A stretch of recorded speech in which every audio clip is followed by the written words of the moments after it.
오늘 사무엘상 이제 7장 네 번째 시간인데요.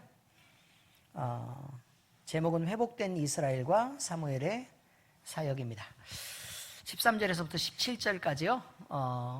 오늘 보면서 우리에게 있는 은혜가 무엇인지, 그리고 좀 하나님이 주시려고 하는 평안들은 어떤 것인지 한번 확인해 보려고 합니다. 자, 13절에서 17절까지인데요. 홀수절 제가 읽고 마지막 17절은 여러분과 제가 함께 읽도록 그렇게 하겠습니다. 교독합니다. 13절. 이에 블레셋 사람들이 굴복하여 다시는 이스라엘 지역 안에 들어오지 못하였으며 여호와의 손이 사무엘이 사는 날 동안에 블레셋 사람을 막으심에 블레셋 사람들이 이스라엘에게서 빼앗았던 성읍이 에그론부터 가드까지 이스라엘에게 회복되니 이스라엘이 그 사방 지역을 블레셋 사람들의 손에서 도로 찾았고 또 이스라엘과 아모리 사람 사이에 평화가 있었더라. 사무엘이 사는 날 동안에 이스라엘을 다스렸으되 해마다 베델과 길갈과 미스바로 순회하여 그 모든 곳에서 이스라엘을 다스렸고 17절 함께 읽습니다. 라마로 돌아왔으니 이는 거기에 자기 집이 있음이니라. 거기서도 이스라엘을 다스렸으며 또 거기에 여호와를 위하여 제단을 쌓았더라. 아멘. 여러분, 오늘 본문은요, 에베네셀 전투의 승리 다음에 이어지는 내용입니다. 에베네셀 전투 다음에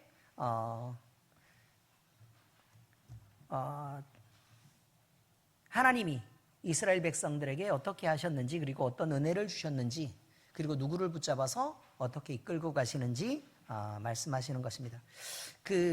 우리가요, 사무엘 그러면 마지막 사사라고 얘기를 하잖아요, 그죠? 마지막 사사라고 얘기하는데 굉장히 중요한 의미가 사실 담겨 있습니다. 여기서 우리가 사사를 얘기할 때는 리더십이라는 얘기를 생각하지 않을 수가 없습니다. 그런데 여기서 말하는 리더십은 영적인 리더십을 말하고 있습니다. 어떤 리더십이요? 영적인 리더십을 얘기하고 있다. 이거죠.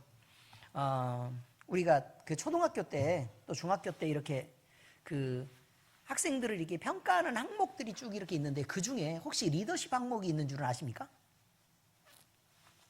뭐 생전 리더십을 가져봤어야 거기에 관심을 갖죠. 예? 리더십 항목이 있습니다. 근데 그 리더십은 뭐냐면 우리가 그냥 생각할 때는요, 이 사람을 중심으로 사람들이 얼마만큼 똘똘똘똘 모여서 이 사람이 이끌어가는 또래 문화가 있는가, 이런 걸 얘기하는 것입니다. 그래서 누굴 중심으로 모이는가라는 거죠. 자, 중요한 건 누구를 중심으로입니다. 누굴 중심으로 모이는가. 근데 사사시대에 사사들이요, 하나님의 말씀을 들고 이렇게 섰다는 건 사실 사사는 예수 그리스도에 대한 예표입니다. 그러니까 우리가 교회 안에서 누구를 중심으로 모일까라고 얘기했을 때 믿음이 좋은 장로님도 계실 거고, 또 기도 많이 하는 권사님도 계실 거고, 그리고 봉사 많이 하는 우리 집사님들도 계실 거고, 그죠? 그 다음에 나름 설교하는 목사님도 있을 거고, 이렇게 하지만 여러분, 가장 중요한 것은 예수 그리스도를 중심으로 한 그룹들이 생겨나고, 그리고 예수님을 리더로 세우고 그 예수님이 말씀하신 그 말씀에 얼마만큼 따라가도록 만드느냐라는 게 교회에서는 굉장히 중요한 일이 됩니다. 엄청 중요한 거예요. 그래서 우리가 예를 들어 구원을 전파하고 또 생명이 있는 것을 우리가 서로 소개하고 전도를 할 때도 뭘 전도를 해야 되는 거냐면, 우리 교회에 와보세요, 우리 목사님 엄청 말씀 좋아요 라고 얘기하는 것보다 중요한 것은 뭐냐면, 이들이 여러분이 경험한 예수 그리스도를 있는 그대로 전하는 게 중요한 것입니다. 그래서 우리의 리더가 분명히 누구인 걸 말을 해야 된다? 예수님인 것을 얘기를 해야 된다. 너는 맨날 입에서 입만 열면 맨날 예수냐? 라고 얘기하는 소리를 우리가 듣지 못하면 그건 그리스도인이 아닙니다. 엄청 중요한 거예요. 엄청 중요한 거. 그래서 우리를 이끄시는 분이 누구라는 걸 우리는 확인해야 된다고요? 예수님. 또 목사님은 맨날 나와가지고 맨날 하는 소리를 계속하고 또 하는 소리를 계속하고 그러면서 맨날 예수님 얘기만 한다. 그러면요, 목사님이 지금 목회를 엄청 잘하고 있는 겁니다. 남들은 막 행복에 이르는 7가지 비법 뭐 이런 것들 있잖아요. 그죠? 서로 평화하기 뭐 이런 거. 응? 그 다음에 섬김이 주는 유익 5가지 뭐 이런 거 있잖아요. 이런 것들. 그 다음에 찬송하면서 가지는 우리의 능력과 역사 뭐 이런 것들을 얘기를 많이 할 수 있어요. 그러나 이 모든 것들의 중심에 뭐가 있어야 된다고요? 예수 그리스도를 중심으로 한 리더십이 교회에서 펼쳐져야지, 그리고 거기에 있는 세상이 펼쳐져야지 그게 바른 거라고 저는 말씀을 드리고 있는 것입니다. 여러분, 에베네셀에서 승리하죠. 하나님이 여기까지 우리를 이끄셨다라는 기념비를 세웁니다. 그죠? 그 기념비를 세우고 나서 그들이 고백했던 것은 뭐냐면 우리가 승리한 게 아닙니다. 하나님이 우리를 여기까지 이끄셨습니다 라는 것을 고백하는 거예요. 그리고 그걸 잊지 않기 위해 에베네셀에 기념비를 세우죠. 그런데 여러분, 문제는 이렇게 하나님이 이끄시는 전쟁 이후에 이스라엘들이 만났던 여러 가지 상황들이 무엇이었을까? 이거죠. 그 전에 뭐가 있었어요? 회개운동이 있었어요. 맞죠? 회개운동이 있었어요. 그리고 하나님이 전쟁을 승리하게 하셨어요. 그리고 그 다음에 만난 것은 사무엘을 진짜 지도자로 세운 거예요. 진짜 지도자로 세운 거. 여러분, 사람들이요 이렇게 생각하죠. 우리 예수님이 리더인데 교회에서는 그럼 목사님도 뭐가 필요하고 장로님도 뭐가 필요할까라고 여러분들 얼마든지 생각할 수 있습니다. 그런데 우리는 하나님이 여러분 모두를 대단히 영적인 존재로 만들지 않았다는 사실을 잊으면 안 돼요. 우리는 영적인 존재로 부르심을 입었지만 요한복음 보면 당연히 다 나옵니다. 우리가 예배하는 것도 영으로 하고 또 영이신 하나님을 만나고 당연히 예배도 영적 예배를 드립니다. 그런데 우리가 살아가는 세상은요, 영적인 세상을 살지 않고요, 대부분은 이 세상에서 무엇인가의 필요를 따라 우리가 수고하고 그리고 그것을 얻기 위해서 노력하는 대부분의 시간들을 보낸다는 것은 우리는 알고 이해할 수 있게 돼요. 그렇지 않습니까? 그죠? 그런데 그런 시간을 살다가 갑자기 교회에 딱 왔더니 목사님이 성경 말씀 얘기를 한단 말이에요. 우리가 지금 생각해야 될 건 뭐냐면 왜 교회에 와서 성경 말씀을 생각하냐는 거예요. 우리가 충분히 영적인 사람들이고 하나님이 우리를 이끄시는 걸 당연히 안다 그러면 우리는 늘 말씀 속에 있어야 되고 그 다음에 끊이지 않는 찬양 속에 늘 있어야 되며 그리고 우리는 항상 기도 중에 있어야 됩니다. 그런데 그렇지 않아요. 아쉽죠. 그렇지 않습니까? 그리고 말하기는 쉬운데 그걸 지켜내기가 쉽지 않단 말이에요. 어느 때 정신이 있게 번쩍 차려보면 우리 마음속에 찬양이 끊어져 있고 기도도 안 하고 있고 이렇게 된다는 얘기입니다. 자, 그런데 하나님은 그동안 이스라엘 백성들을 쭉 이렇게 이끌어오면서 풍요롭게 하셨던 시간들과 그들에게 결핍을 줬던 시간들을 서로 대비합니다. 사사기는 그런 내용들을 대비시켜요. 자, 그들이 원했던 부동산을 차지했을 때 어떤 일이 벌어졌죠? 원했던 부동산을 차지하게 됐을 때 어떤 일이 벌어졌어요? 그들은 하나님의 명령을 순종하지 않고 정복하지 않았습니다. 말씀을 따르지 않았습니다.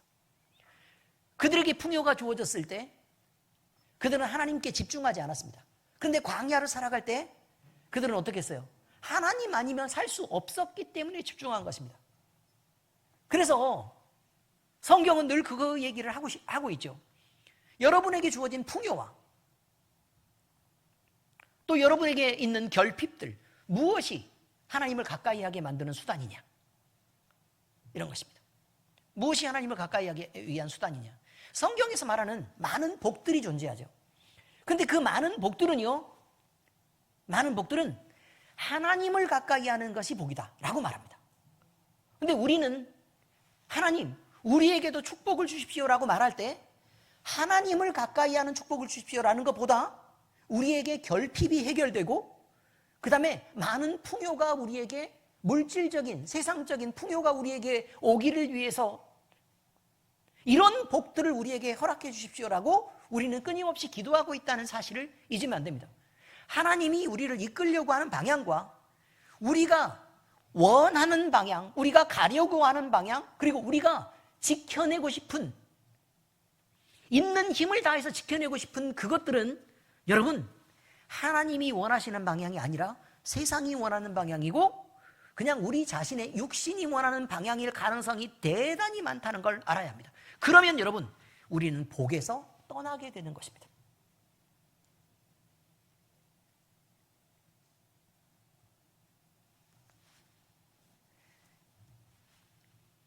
우리에게 하나님의 손이 있어요. 하나님의 손이 있어서 우리의 인생을 이렇게 덮어갑니다. 이렇게. 아시겠죠? 우리의 인생을 덮어갑니다. 우리의 인생이 이렇게 덮여갈 때 과연 우리는 하나님의 손에 그냥 순응하면서 하나님이 쓸어가는 대로 그 방향으로 고개를 숙이고 있는지, 아니면 우리는 영린을 세우면서 이렇게 거꾸로 이렇게 해서 하나님께 부딪히면서 하나님의 손이 부딪혔을 때 우리는 이렇게 벌떡 일어서면서 저항하는지를 생각해야 돼요. 벌떡 일어서면 저항하는지. 이것이 우리가 가지는 신앙이 어떤 태도들과 연관이 있다는 사실을 늘 생각해야 합니다. 이걸 그냥 스쳐서 지나가면 안 돼요. 왜냐면 우리가 기도할 때에도 우리가 하나님이 가시려고 하는 방향에 거꾸로 만약에 이렇게 영린을 세우고 있다면 이거는 가다가 하나님과 부딪혀요, 안 부딪혀요? 부딪히면서 우리 자신을 세우게 되기 때문에 그렇습니다. 그러면 하나님의 힘이 대단히 강하죠.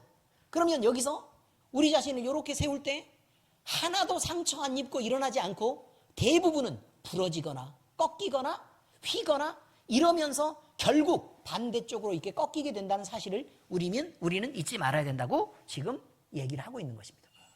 성경은요, 많은 얘기를 하는데 하나님의 손이라고 얘기할 때 정말 우리에게 질문하죠. 너희는 하나님의 손을 정말로 기뻐하고 있어? 하나님의 손이 여러분을 덮기를 기뻐하십니까? 여러분에게 결핍을 주더라도 과연 하나님이 나를 덮어서 하나님의 손으로 이렇게 이끄시기를 바라십니까?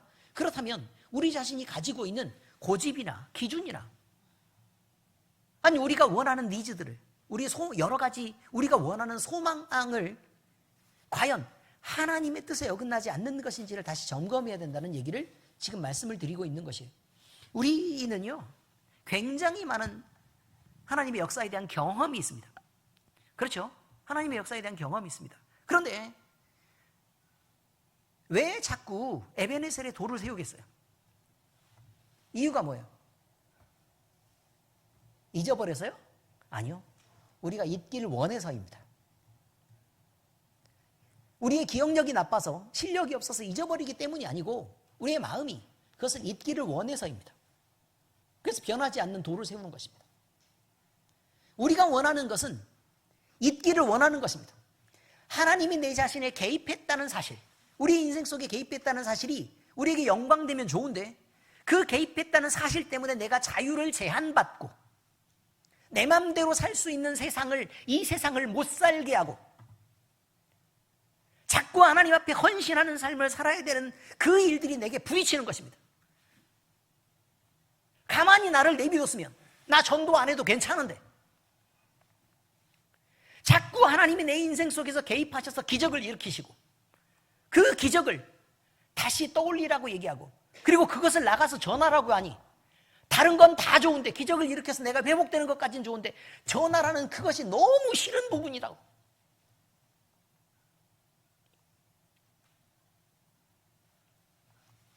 포기할 수 없는 것입니다. 그런데 여러분, 하나님의 손 안에 있어야 우리는 지켜지지, 하나님의 손을 거슬러서는 우리 자신을 지킬 수도 없고 그리고 버틸 수도 없다는 사실을 잊으시면 안 됩니다. 본문이 증언하는 것은 이스라엘을 지키시는 하나님의 손이 있었다는 증언입니다. 자, 7장 13절에 보니까 이렇게 말합니다. 여호와의 손이 사무엘이 사는 날 동안에 블레셋 사람들을 막으시매, 이렇게 말했습니다. 여기서 아주 중요한 리더십의 문제가 등장합니다.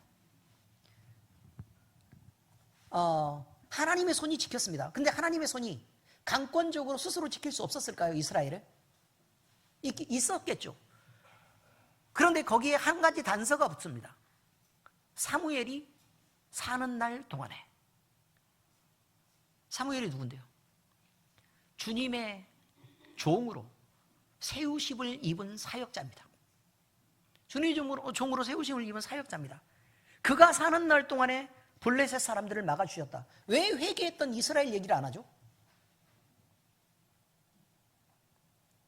왜 회개한 이스라엘 얘기를 안 할까요, 여기서? 궁금하지 않습니까? 이스라엘이 회개했기 때문에 여호와의 손이 블레셋을 막아주셨다. 이게 얼마나 좋아요? 안 그렇습니까? 중요한 것은요, 이스라엘의 리더가 바로 서 있고 그가 정상적인 사역을 했을 때 이스라엘 백성들도 그와 함께 미련한 백성들이 따라왔다는 사실이에요. 고집스러운 백성들도 그렇게 따라왔습니다. 사무엘이 이끌 때 회개운동이 일어났고, 사무엘이 이끌 때 나라가 하나님의 뜻대로 말씀으로 다스려졌고, 또 사무엘이 이끌 때 블레셋 사람을 막아내는 일도 있었다고 지금 얘기합니다. 그래서 중요합니다. 여러분에게 있는 예수님도 잘 지켜야 되지만, 여러분이 기도하실 때 목사님이 바로 서도록, 또 실수하면서 교회를 이끌지 않도록, 목사님 고집으로만 이렇게 이끌어가지 않도록 기도해 주셔야 됩니다. 그것이 대단히 중요한 일입니다. 그래서 목사님이 하나님 기쁘시게 하는 하나님의 종으로 서고, 또 하나님의 능력으로 세워지는 능력의 종이 되고, 또 하나님의 말씀 가운데 충만해서 말씀에 지배되는 목사님이 될 수 있도록 그렇게 기도해 주셔야 돼요. 맨날 기도를 하는 거 보면 항상 우리 목사님 아픈데 건강하게 해달라고만 기도해요. 그거 어디다 쓰게요? 건강해서 밖으로 놀러나 다니겠지. 그래요, 안 그래요? 아프면 어디 못 나가요. 교회를 지켜야 됩니다. 뭐가 유익인지는 잘 모르겠지만, 어쨌든 여러분이 기도해야 될 건 뭐라고요? 늘 목사님이 성령 충만하도록 위해서 기도해야 됩니다. 리더가 바로 서야 교회가 다 서는 거니까요. 그 다음에 또 하나님의 말씀에 철저하게 붙잡혀서 지배되는 그런 인생을 살아가는 그런 목사님 되도록, 그죠? 그 다음에 하나님의 능력으로 세워져서 하나님의 살아계신 능력을 증거하는 말뿐인 목사 아니가, 능력으로 살아계신 하나님이 증거되는 그런 목사님 되도록 여러분들이 꼭 기도해 주시기를 부탁합니다. 여러분, 이스라엘을 승리하게 한 것은 이스라엘의 지혜나 이스라엘의 군사력이 아니었습니다. 하나님이 만드신 일이었습니다. 하나님의 주권적 승리와 주권적 통치를 말하고 있습니다. 이때 성경은 여호와의 손이라는 말로 하나님이 능동적으로 개입하셨고 지속적으로 보호하셨다는 것을 드러내고 있습니다. 출애굽기에 등장하죠. 강한 손과 편팔로 너희를 구원하시는, 바로 이거예요. 이 권능의 역사들을 지금 얘기하는데, 한번 같이 읽으면 신나는 그 성경 구절이니까요. 여러분 같이 읽도록 하겠습니다. 6장 6절 7절입니다. 출애굽기. 자, 그러므로부터 시작. 그러므로 이스라엘 자손에게 말하기를 나는 여호와라. 내가 애굽 사람의 무거운 짐 밑에서 너희를 빼내며 그들의 노역에서 너희를 건지며 편팔과 여러 큰 심판들로서 너희를 속량하여 너희를 내 백성으로 삼고 나는 너희의 하나님이 되리니 나는 애굽 사람의 무거운 짐 밑에서 너희를 빼낸 너희의 하나님 여호와인 줄 너희가 알지라. 이렇게 말합니다. 여러분, 누가 하시는 일이라고요? 하나님 하시는 일. 하나님 하시는 일. 그리고 적극적인 역사를 뭐라고 얘기한다고요? 강한 손과 편팔이라고 말합니다. 그리고 하나님이 하셨다. 하나님이 하셨다. 하나님이 하셨다. 나는 여호와다. 라고 계속 말합니다. 하나님이 하셨다. 우리가요, 인생 살아가면서 뭔가 내가 노력했던 부분이 대단히 강조되죠. 내가 성경 말씀도 읽고 믿음으로 살라고 엄청 내가 많이 노력하고 기도에도 내가 빠지지 않고 참석하고 예배 시간에 쉼없이 열심히 나왔습니다. 그렇지 않습니까? 그죠? 헌금도 많이 드리려고 노력했고, 제가 제 마음대로 살라 그런 적 없습니다. 하나님. 그런데 나는 왜 이 모양입니까? 라고 얘기할 때가 많단 말이에요. 여러분, 하나님은 언제 바꾸실까요? 지금 잘 보세요. 지금 이렇게 하는 건 누구를 드러내고 있는 일입니까? 나를 드러내고 있는 일입니다. 나를 드러내고 있는 일. 하나님은 언제까지 이것을 막으실 거냐면 내가 죽을 때까지. 내가 죽을 때까지. 요한복음을 읽어보면요, 그것들이 자세하게 잘 드러납니다. 자, 나사로가 죽습니다. 그렇죠? 나사로가 죽습니다. 왜 죽었죠? 하나님의 영광을 위해서. 그리고 그 영광이 예수님께 돌려지게 하기 위해서 나사로가 죽습니다. 아시겠죠? 근데 그 영광은 어떻게 드러나요? 나사로의 죽음으로 드러난 게 아닙니다. 죽은 나사로가 살아나는 것으로 드러납니다. 부활이요. 죽어야 부활하고, 부활하는 것이 하나님의 영광이라고 얘기하는 거예요. 우리가 구원을 받으려고 하면, 우리가 하나님 나라에 들어가려고 하면 거듭나야 되리니 라고 말합니다. 그죠? 옛사람이 죽고 새 사람이 살아나는 것입니다. 물과 성령으로 거듭나지 않는 사람은 하나님 나라에 들어갈 수 없다. 무슨 말이죠? 성령, 우리가 얘기를 할 때 거듭난다는 표현은요, 죽었다가 다시 살아나는 부활을 의미하는 것입니다. 잊으면 안 됩니다, 이걸. 그러면 우리가 지금 자신이 살아있단 말이에요. 하나님 왜 이러십니까? 난 이것도 있고 이것도 있고 이것도 있고 이것도 있고. 율법적인 내가 세상으로 드러낼 만한 많은 것들을 사실 나는 갖고 있다는 뜻이 돼요. 그때 하나님은 역사하실 어떤 이유도 찾지 못합니다. 살아있는 놈을 뭘 다시 살려요? 내가 할 수 있는 모든 수단을 동원할 수 있을 때 하나님이 일하지 않습니다.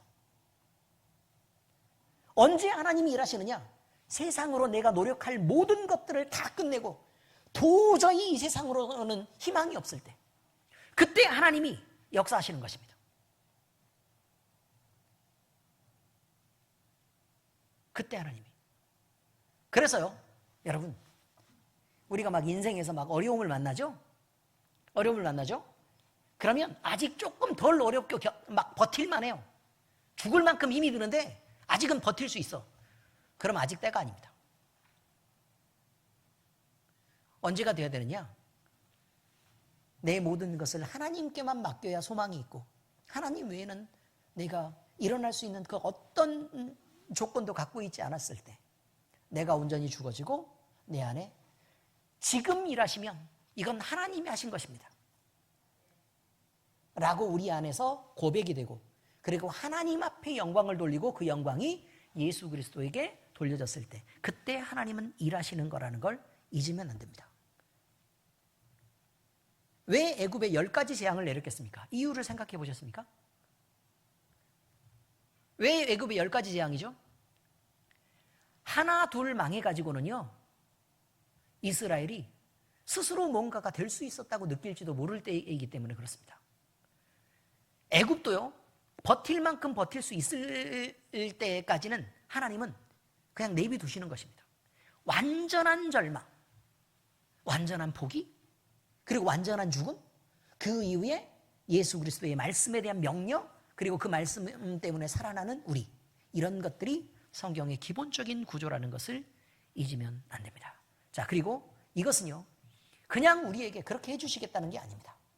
그냥 하시겠다는 게 아니라 우리에 대해서 하나님은 분명히 말씀하세요. 내가 태초부터 너희를 지명하였고 내가 너희를 택하여 불렀다. 그러니 너희는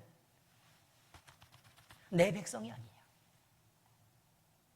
내가 너희를 절대로 모른 척하지 않겠다. 내가 다른 사람을 미워하고 너희를 특별히 사랑했던 것을 기억해라. 그것이 너희를 선택한 이유다 라고 계속해서 말씀합니다. 이것이 뭐죠? 언약적 평화입니다. 언약 안에서 우리가 회복되는, 언약 안에서 구원되는, 이것이 바로 우리에게 있는 은혜라는 것을 우리는 잊으면 안 됩니다. 여러분, 이것이요 가장 중요한 것들 중에 하나인데요, 또 시편의 노래 한 개를 저는 가지고 오려고 합니다. 시편 127편 1절이 있습니다. 127편 1절, 자, 함께 읽을까요? 시작. 여호와께서 집을 세우지 아니하시면 세우는 자의 수고가 헛되며 여호와께서 성을 지키지 아니하시면 파수꾼의 깨어있음이 헛되도다. 여러분, 하나님이 안 하시는데 우리가 뭘 할 수 있다고 느끼는 것, 하나님이 안 하시는데 우리가 뭘 할 수 있다고 버티는 것, 이 모든 것들은 다 헛것입니다. 하나님이 지키지 않는 안전도 없고 하나님이 지키지 않았을 때 보장되는 평화도 존재하지 않는 것입니다. 그러므로 우리가 일상 속에서 느끼는 이런 안전과 평화들이 우리의 신앙이 바르게 유지되고 하나님이 우리를 지키실 때 교회 안의 질서를 따라 여러분에게 공급되는 은혜라는 것을 잊지 않고 꼭 기억해 주시기를 부탁드립니다. 사랑하는 성도 여러분, 우리의 가정과 교회도 모두 동일한 원리를 적용받습니다. 한 번의 기도응답이 회복의 전부가 아닙니다. 오늘 기적이 일어났다 그래서 그것이 우리가 완전한 회복을 말하고 있는 것이 아닙니다. 왜냐하면 우리도 해봤지만 병이 치료될 때, 하나님 앞에 감동될 때, 눈물을 흘릴 때 굉장히 많이 있습니다. 그러나 그것은 순간입니다. 그것을 지켜내야 되는 몫이 있다는 것이에요. 내가 은혜 받고 하나님 앞에 소명을 느끼고 또 내가 하나님의 사역자로 살겠다, 또는 하나님의 주의 종으로 살겠다라고 마음먹었던 그런 뜨거움의 순간들은 지나간다는 말입니다. 그것들을 지켜내는 게 필요하다고 얘기하는 거예요. 끝까지 지켜내는 것, 이것이 신실함입니다. 하나님은 우리에게 약속을 주시고 그걸 끝까지 그 어떤 농도도 감해지는 것 없이, 묽어지는 것 없이 하나님은 완전하게 그 약속들을 지켜내셨습니다. 우리가 맘먹은 순간, 우리가 헌신된 순간, 또 하나님이 크게 역사하시는 성령 충만한 그 순간을 우리가 끝까지 지켜내려는 노력이 필요합니다. 그러기 위해서 우리는 기도하고 말씀을 읽어야 돼요. 예배 시간에 가볍게 우리가 그냥 앉아있으면 안 돼요. 우리 마음이, 예배에 오는 마음이 어떻게 돼야 되냐면, 마음이 그냥 예배에 딱 준비하러 이렇게 왔잖아요. 그죠? 그럼 우리 마음이 막 두근두근 막 떨리는 마음을 준비해야 돼요. 그걸 준비해야 돼요. 그냥 민기적 이렇게 있죠? 그럼 여러분 빨리 씻어내고 막 기도하고 이렇게 해가지고 뭘 준비해야 된다고요? 두근두근 막 울렁이는 진동들을 준비해야 된단 말이에요.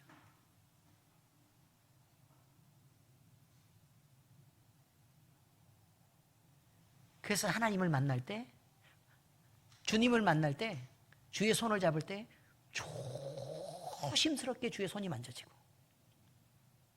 주님의 말씀을 들을 때도 곱게 우리 마음속에 내려앉게 하고, 주님이 우리에게 경고하시고 혼내실 때에 정말 부끄럽고 창피하게 세밀한 감성으로 그것들을 받아들이는 노력이 필요하다고 얘기하는 것입니다. 이것이 우리가 지켜내야 되는 신실함이에요. 주님이 우리에게 무엇인가를 주셨을 때 감격하고 감사할 줄도 알아야 하고, 또 주님이 우리에게 헌신을 요구할 때 우리가 그렇습니다 주님 이라고 얘기하면서 기쁨으로 이렇게 주님 앞에 올려드릴 줄도 알아야 되고, 서로 사랑하라고 얘기했을 때 여린 감성으로 사랑해낼 줄도 알고, 찬송을 부를 때에도 그 가사 하나 한마디 이것이 내 가슴을 파고들도록 내가 묵상하고 또 그 가사를 준비해서 하나님 앞에 찬양하려는 노력이 필요하다는 얘기를 말씀드리고 있는 것입니다. 여러분, 마지막 구절이 이렇게 되어 있죠. 라마로 돌아왔으니 땡땡땡 거기서도 이스라엘을 다스렸으며 또 거기에 여호와를 위하여 제단을 쌓았더라. 사무엘의 리더십의 본질이 무엇입니까? 우리가 지켜가는 리더십의 본질은요, 물론 그 제단이 어떻다라는 부분은 제가 다시 얘기합니다. 그런데 지금 사무엘의 마음속에 갖는 것들 중 중요한 한 가지는 뭐냐면, 하나님을 예배하는 자리에서 내가 벗어나지 말아야 되겠다라는 분명한 각오가 있다는 거예요. 그리고 그 예배하는 자리에서, 그 회복된 자리, 그 경건의 자리에서 내가 절대로 밖으로 나가지 않으려고 하는 그런 마음이 사무엘에게 있었기 때문에, 사무엘이 잘났다고 얘기하는 게 아닙니다. 그것을 하나님이 지키셨다고 얘기하는 거예요. 그럴 수 있도록 말씀으로 채워지는 제단, 기도로 채워지는 교회, 찬양으로 이 공간들이 가득 메꿔지는 그런 교회가 되기를 우리 주 예수 그리스도의 이름으로 축복합니다. 여러분이 불 속에 뛰어들어야 뜨거움을 얻는 것입니다. 여러분 먼저 차갑게 물을 붓고 찬물을 확 끼얹으면서 막 여러분이 스스로 뜨거워지기를 바라면 안 돼요. 하나님에 대한 정열을 갖고 이 공간을 그 어느 공간보다 불타오르게 여러분이 만들 책임이 있습니다. 그건 다른 사람에 대한 책임이 아니고 우리 각자가 모든 사람이 다 노력해야 될 책임인 것을 잊지 않으셨으면 좋겠습니다. 기도하겠습니다. 하나님 아버지, 우리의 가정도 우리의 교회도 또 나 자신도 성령 충만하기를 바랍니다. 아버지 하나님, 주님이 우리를 붙드셨을 때 비로소 우리에게 평화가 온 것을 압니다. 주님이 우리를 회복시키셨던 것을 알고 긴장하며 이 순간을 영원히 지키기 위해 노력하는 우리 될 수 있도록 주여 인도하여 주시옵소서.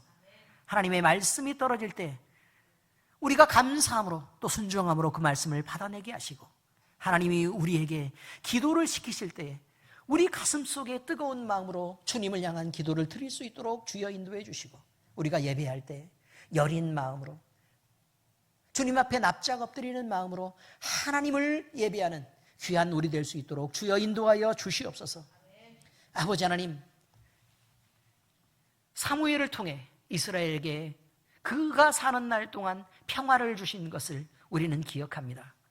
아버지 하나님, 목사로부터 바로 서서 하나님의 뜻이 바로 전달되고 하나님의 말씀이 바로 교회에 선포될 수 있는 은혜를 주님 허락하여 주시옵시고, 목사가 먼저 성령 충만하고 목사가 하나님의 능력이 있으며 목사가 겸손하게 하나님의 말씀을 지켜 행하는 주님의 뜻을 기쁘게 전달하는 목사 될 수 있도록 하나님, 주님께서 은혜 베푸시고 강하게 강단을 붙잡아 주시옵소서. 그래서 아버지 하나님의 성도들이 모두 다 은혜 받고 회복되며 모두 다 변화돼서 하나님 앞에 영광되는 성도들 모두 될 수 있도록 아버지 하나님, 우리를 모두 이끌어 주시옵소서. 엘림교회가 하나님이 기뻐하시는 교회, 하나님을 만족시키는 교회, 하나님의 뜻을 행하는 교회 될 수 있도록 주여 인도하여 주시옵시고, 이런 교회 될 때 우리 하나님께서 더한 은혜로 우리를 통해 하나님이 일하시고 우리를 통해 안 믿는 자들이 구원받으며, 그래서 많은 영혼들이 엘림교회를 통해 그 구원이 선포되는 귀한 제단이 될 수 있도록 우리 하나님께서 우리를 사용하여 주시옵소서. 살아계신 우리 주 예수 그리스도의 이름으로 감사하며 기도합니다. 아멘.